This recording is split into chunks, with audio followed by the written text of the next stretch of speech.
What's going on, my young Padawans? Today, I know this may be a little too soon to say, but I want to bring up an important part about the draft that a lot of people don't realize, and some comments I'm getting, people don't understand what the Steelers draft, I guess you could say, theory is. The Pittsburgh Steelers have only traded up for a couple of players in the entire history of the Pittsburgh Steelers. The last one that we traded up for was Troy Polamalu. And I realize, look how that turned out.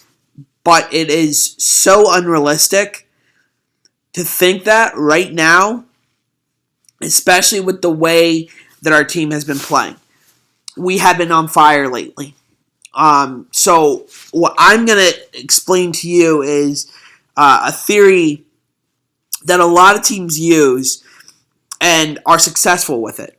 When it comes to drafting, and when you come up, you have to think about who all was picked before you, who's the best player available, which is what I'm going to talk about, and who's the best player available at a position of need.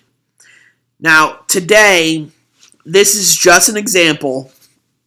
This is kind of an overreaction, I guess, of a mock draft. This would be another 3-round mock that I'm going to give to you today as kind of a bonus. Now, these are different positions that I do think that they might address in the draft, but maybe not right away. So, I don't know how to describe this, but let's start off with the first pick. So you're going through the draft, and a lot of the outside linebackers that you want have been taken, or you don't feel comfortable enough with one of the outside linebackers that are available at this time, and there's another player available, a player like O.J. Howard, the tight end from Alabama. While I think it's unrealistic that we draft him, it's a possibility. It's a very strong possibility because not only is he a fantastic catching tight end, but he's one of the best blocking tight ends in all of college football. Almost every single one of the runs that Derrick Henry had his last year at Alabama were right off of O.J. Howard's butt. He's 6'6", 250-some, and he would excel in Pittsburgh's offense. So you never know. We may pick him up in the first round.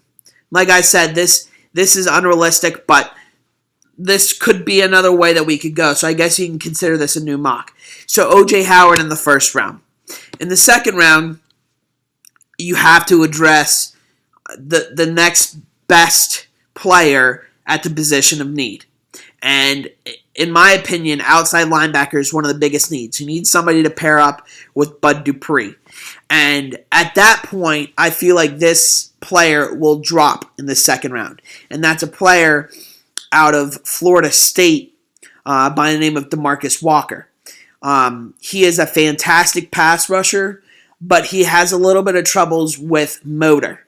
So if he can get that fixed in between his last season at Florida State and the pros, he could be a huge steal in the second round for the Pittsburgh Steelers. So that's who I have in the second round. In the third round, I have a guy who a lot of people aren't talking about. It's a quarterback. Like I said, still unrealistic. But Gerard Evans from Virginia Tech. My opinion, he's very similar to Dak Prescott.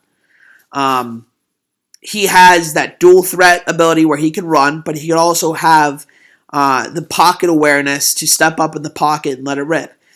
I don't think the Steelers will sign Landry Jones at the end of the season, and Gerard Evans could be the perfect heir to Ben Roethlisberger when he retires. So there's my 3-round, I guess you could say, new mock. But that's also considering we don't go outside linebacker first round. I think if we don't go outside linebacker or corner first round, we will go with O.J. Howard if he's still there at that point. I think he's the best tight end in this year's draft. So there you go. Short little video. Make sure when you're doing drafts and commenting on other people's drafts, think about the theory that most of the teams use, and that's a lot of the teams in the league. They go best player available, like the Pittsburgh Steelers. Artie Burns was an example last year that's not really in that realm, but that was also because it was a dire need at corner, and I think he played well this year. So that being said, like, comment, subscribe, and may the steel be with you. Can anybody out there hear me? Hear me?